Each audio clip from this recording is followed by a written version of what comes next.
Hello, my name is Michael Glass from emini-trading-coach.com, and before we begin our video, we're going to start with our disclosures. Any symbols that we use should not be inferred as a recommendation.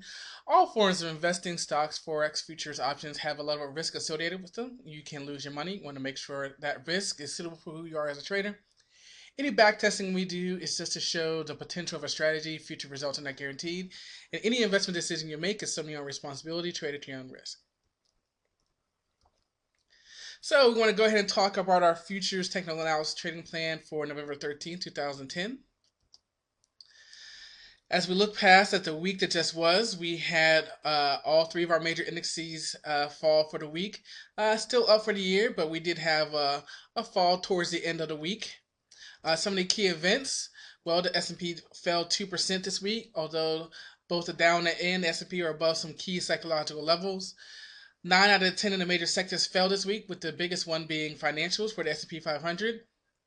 What really brought us down towards the end of the week was China had speculation whether or not they're going to raise their interest rates, which can affect with currency, and so that brought our market down. We also had Cisco post better than expected earnings, but their downside guidance brought the market down a little bit. Intel increased their dividends, but that didn't really do anything for the market. We really didn't have anything on the economic front. Michigan sentiment was better than expected, but it coincided with some of the other negative news on Friday, and so there was no real economic news that really drove the market this week. When we look at what's coming up this week, we're still at the end of earnings season, the third quarter earnings season, so there's not much going on. Walmart might say something about the consumer. Sears, I have Sears on there because, there's all this speculation about whether or not Sears is going private. So there's really no, again, earnings that's really going to drive the market. Cisco was just a shocker. So I guess if somebody does something shocking, then that might hurt or help the market. As far as economic data, nothing much coming up this week. Maybe Philly Fed on Thursday, but once again, we're light on catalysts, so that can either let the market float. One side of the market can drive the other, and we're also 2 weeks away from Thanksgiving, and so we'll see what that does for the market.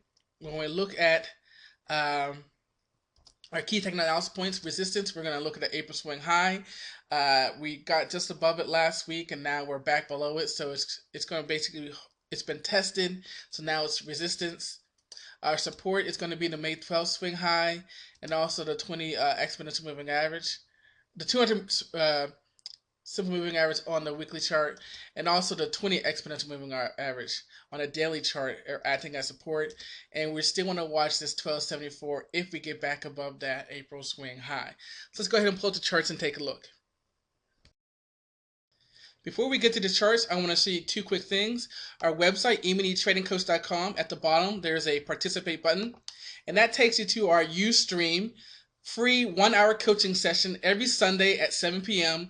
We'll answer any questions that you have about stocks, futures. Bring your trading setups. I'll answer any questions that you have.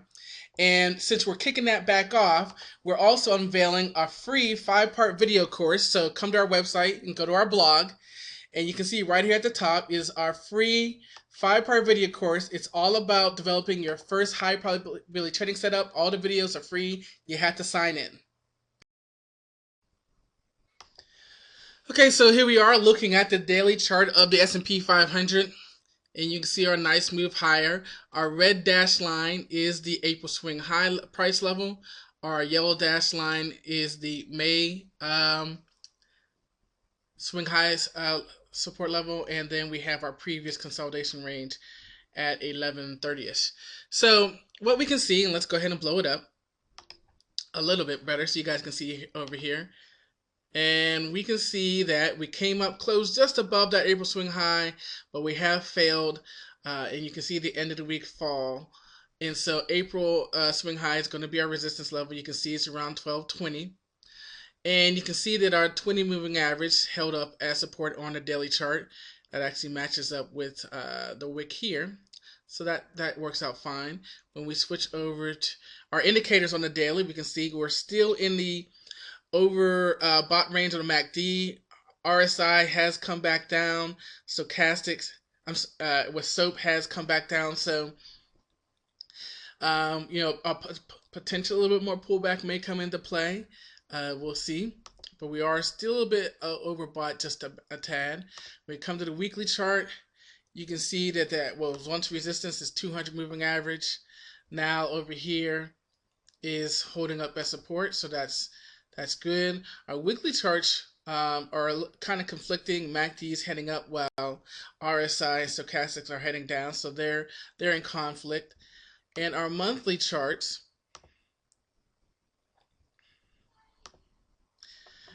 still look good, still above the 50 moving average on the monthly chart. That's good. And our monthly chart still shows room to go up, and that's what we've been talking about. So our long-term time frame monthly charts are still saying up. Our shorter time frames are showing a potential down move. Let me show you one more thing that I thought you guys might like to see. Let me pause the video for a second.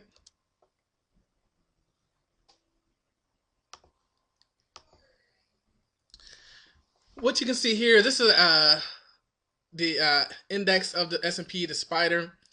And what I wanted to show you is that if you get out the the extended time frame that after the market closed, if you eliminate off of your charts, you can also see real nice how that where we came, and even as we fell on Wednesday and Thursday, the support that we found, and then where we found support again today, is this gap up. One of the things they say is all gaps fill. Well, this gap up from last week has filled. So now we should either again continue to find support in this 20 moving average and move higher, but this gap has now filled. And the other thing you can see is as we get down into the shorter, smaller time frames, the 15-minute chart, that our 20 and 50 moving average have crossed down below. So that there were plenty of reason to say that the end of the week, Thursday and Friday, were definitely bearish.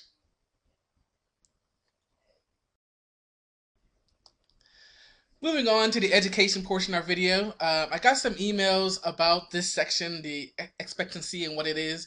We're using the book Trade Away to Financial Freedom by Dr. Van Tharp. So I want to go ahead and give a better definition of what expectancy is and how it affects your trading plan, your trading system.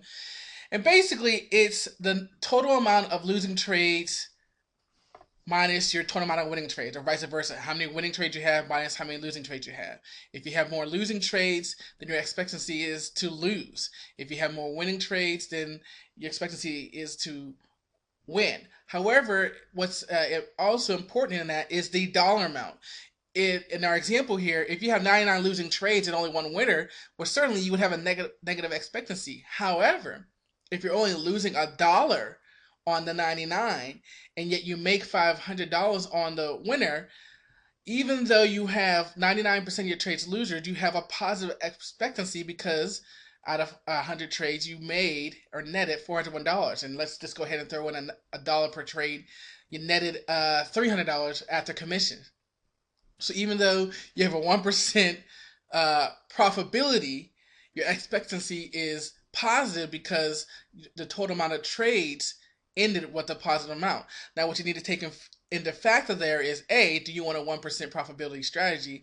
And B, how long is it going to take you to make that 100 trades? If it takes you a year to make that 100 trades, then you're only going to grow $500 per year. If you can do that in a day, well, hey, that's $300 a day.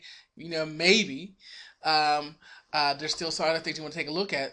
But expectancy is really talking about the math, the amount of trades you make, how many were winners, how many losers, and what was the net dollar amount. And in the end, if you take that sample, and this is the important thing about leveling the playing field and defining your edge, that over a period of time, if I do this trade 10 times, 6 out of 10 will be positive. I'm not so flustered by the first 4 that are wrong. You got to let your system work for you over time, not over the 5 minutes. So you guys know about our resources. We're on Facebook, YouTube, and Twitter. Got emini-trading-coach on YouTube and Facebook. Twitter, we're just emini-coach, and we're putting out daily alerts about our blog posts, about articles, and we're getting more and more about trade directions in there also. We got a great coaching video curriculum for you. Most sites are out there charging $3,000. We're nothing like that. It's just as detailed, just as packed with information, step by step, holding your hand. But we don't charge so much because we believe also that it's not about the system, it's about the psychological capital, it's about the psychology of trading. And we as coaches help you develop those steps to become a high probability trader. You know about our relationship with Global Futures, 20 free trades, the best around for evening margins, and you know how firmly we believe that you have to practice it so that you're not feeling pressure during the day. So you got to practice before and after the market closes so that you can be prepared. Because in the end, it doesn't make a difference about the indicators that you use, about the trading system that you're using, the room calls that you're following, that if at the end of the day you can't pull the trigger. And that's what we at Mini Trading Coach, we're about developing the system and then developing the psychological capital to implement that system. Thanks, guys, and I'll see you next time.